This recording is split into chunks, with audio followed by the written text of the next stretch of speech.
Imaginez un monde où des animés sont surévalués, acclamés comme des chefs-d'œuvre intouchables et vénérés par des hordes de fans aveuglés par le battage médiatique. Eh bien, on est dans ce monde et aujourd'hui on va parler de ces trois animés que tout le monde adore mais qui franchement ne valent pas un clou. Ouais, je parle bien de Demon Slayer, MHA et Jujutsu Kaisen, trois séries aussi surcotées que la hype autour du dernier iPhone.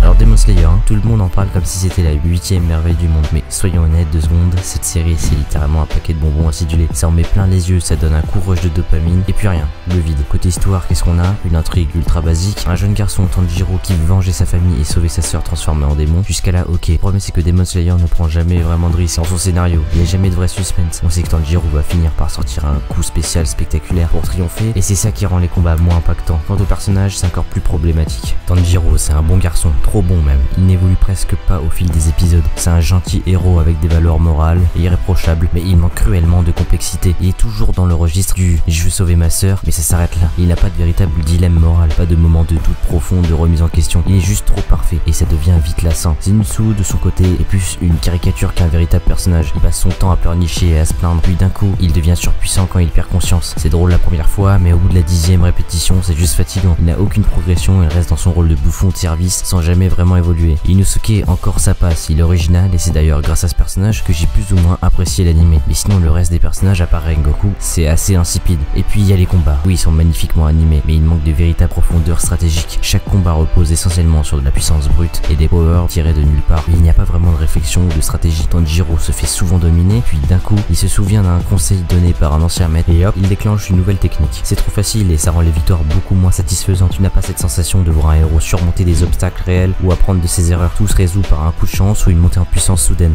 Bon, My Hero Academia. Commençons par le personnage principal, Izuku Midoriya alias Deku. Le mec est censé être ce type lambda sans pouvoir qui rêve de devenir le plus grand héros de tous les temps. En vrai, c'est juste un héros en carton. Il passe la moitié du temps à pleurnicher sur son sort. Ok, au début on peut avoir de la sympathie pour lui, mais au bout de la 20e crise de larmes, ça devient ridicule. Le mec passe pour un ado fragile, pseudo-machine de guerre sans aucune crédibilité. Dépressif vraiment? Non, il est juste agaçant. Il n'a jamais l'air d'avoir un réel poids émotionnel sur les épaules. Chaque fois qu'il se retrouve face à une difficulté, c'est juste une excuse pour nous sortir un nouveau power-up qui débarque de nulle part. Le type n'a aucune progression naturelle, tout est forcé et artificiel. Deku, c'est un personnage qu'on a essayé de vendre comme profond, mais en vrai, il est juste chiant. Et puis Bakugo, l'éternel rival qui crée tout le temps. Le gars est tellement en colère que t'as l'impression qu'il va faire une crise cardiaque avant la fin de la saison. Son seul trait de caractère, c'est de hurler à tout va. Génial, où est la nuance, où est le développement? On te fait croire que son comportement agressif est lié à ses insécurités, mais on attend encore de voir une vraie évolution. Le rival colérique est un archétype classique, mais là c'est juste fatigant. Ça manque de finesse, d'émotion et surtout de construction. Il reste dans sa zone de rage constante sans réelle progression. Todoroki, le personnage le plus sous-exploité de l'anime, il démarre avec une histoire familiale qui semble super intéressante, le fameux conflit avec son père abusif, mais après que son histoire se jette en pâture dans les premières saisons, il n'a plus aucun développement, il devient juste le beau gosse froid avec un pouvoir impressionnant. Son arc n'évolue pas, il est figé dans son passé et tu attends vainement qu'il fasse quelque chose de significatif. Mais non, c'est juste un bel accessoire. Ensuite l'histoire, sérieusement à quoi on joue? My Hero Academia essaie de se donner des airs sombres avec des intrigues sur la corruption des héros, le danger des vilains et la société défaillante, mais ça ne colle pas du tout avec l'ambiance générale de l'anime. On te balance des scènes de drame intense et de violence et juste après on te ressort une ambiance tranche de vie école avec des moments comiques forcés. Le contraste est tellement maladroit que ça devient ridicule. Tu peux pas jouer à être un shonen ultra sombre et sérieux tout en gardant ce ton léger et coloré, ça fait désordre. Et quand l'anime tente d'explorer des thèmes plus profonds comme l'injustice ou la pression sur les héros, c'est traité de manière trop superficielle. Tout est survolé, il n'y a jamais un vrai impact émotionnel, pas de véritable exploration de ces thématiques, c'est juste là pour faire joli, donner l'illusion que la série est mature alors qu'elle reste en surface.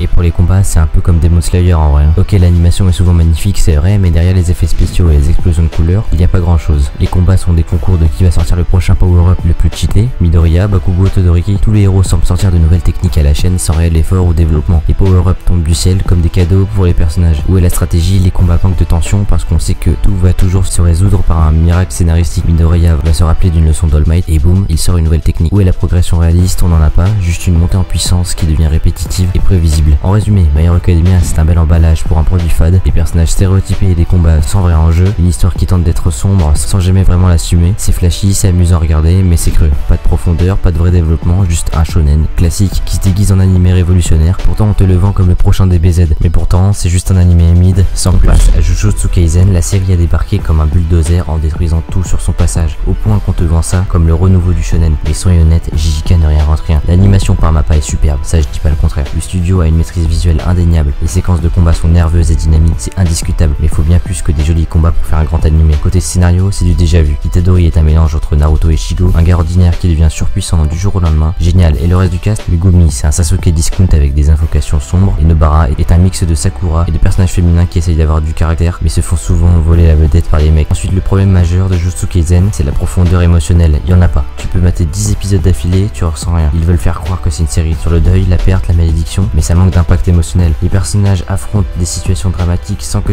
tu ressentes vraiment leur douleur ou leur doute. On te balance de l'action encore et encore, comme si ça pouvait masquer le manque de développement des relations entre les personnages. Enfin, l'impact culturel de JJK est totalement surestimé. Les gens parlent de cette série comme si c'était la prochaine grande révolution du shonen. Non, c'est juste une belle copie avec des formules éprouvées. À part son esthétique léchée et Gojo qui fait du fan service avec son charisme abusé, qu'est-ce que ça apporte de neuf?